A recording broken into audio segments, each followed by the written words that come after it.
Imagine waking up to find your peaceful suburban backyard turned into a war zone. All because one power-hungry HOA busybody decided your grass was a threat to community standards. That's what happened to Mark, a quiet engineer in a cookie-cutter neighborhood outside Seattle, where picket fences hid a minefield of petty tyrannies. But oh, how the tables turned when Mark's patience snapped, unleashing a watery revenge that left the whole block gasping and giggling at the absurdity. Mark had lived in Willow Creek Estates for years, inheriting his modest home from his grandparents. It was nothing fancy, but it came with a quirky perk, a small easement on his property that controlled the neighborhood's ancient drainage culvert, a relic from the 1920s when the area was farmland. The HOA knew about it, or should have, but they treated rules like holy writ, enforcing nonsense like no visible trash cans after 7 p.m., while ignoring real history. Whispers started when Mark planted a vegetable garden.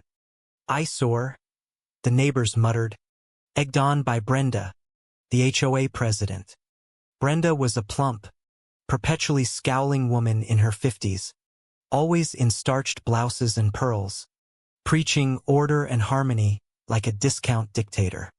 She'd patrol in her golf cart, clipboard in hand, fining folks for faded mailboxes or unapproved holiday lights.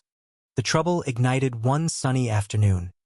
Mark came home to find Brenda and 2 bored lackeys in his backyard, measuring his tomato plants with a ruler. "Mr. Reynolds," Brenda cooed in that fake sweet voice, "your so-called garden violates Section 4.2. No agricultural installations over 6 inches. It's lowering property values. Think of the children." Mark stared, jaw tight. "This is my land, Brenda. The deed says so. And that culvert under my yard is mine too. Controls runoff for the whole block." She waved him off with a patronizing laugh. "Deeds? Honey, we're modernizing. Our lawyers say it's communal now. Pay the $500 fine or we'll lien your house."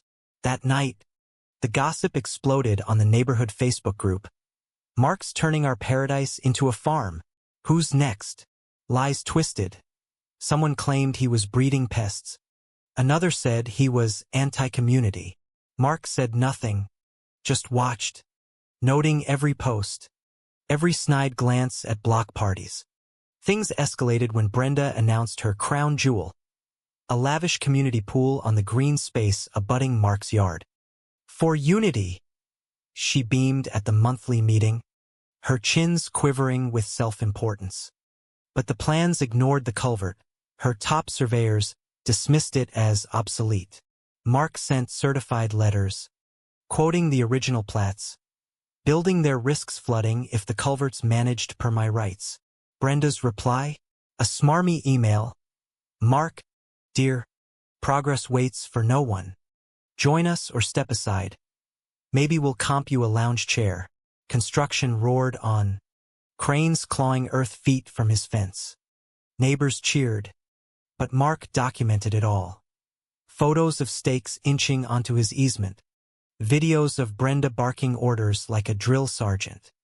"Faster, you idiots.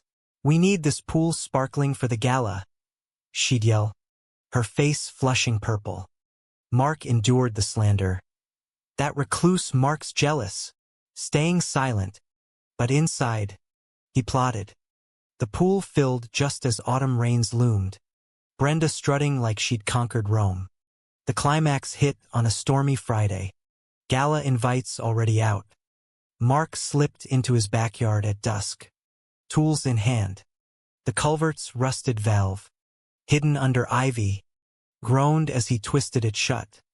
Not fully, just enough to back up the flow.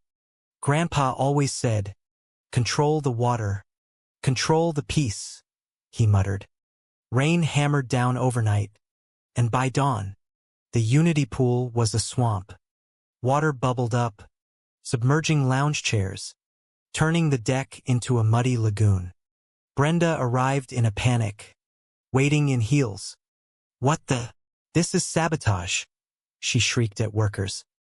Mark watched from his window as she called emergency meetings, blaming freak weather while neighbors whispered. Her excuses? Laughable. It's climate change. Not my fault. But Mark's evidence file deeds, warnings, timestamps went straight to lawyers and insurers. In the end, the pool was condemned, drained at HOA expense, costing thousands in repairs and lawsuits from furious members. Brenda got booted in a screaming board revolt, her moral authority exposed as bully tactics. The green space reverted to wild grass, and Mark's garden thrived, unspoken respect replacing the gossip. Neighbors even nodded hello now, the absurdity of her reign a local joke.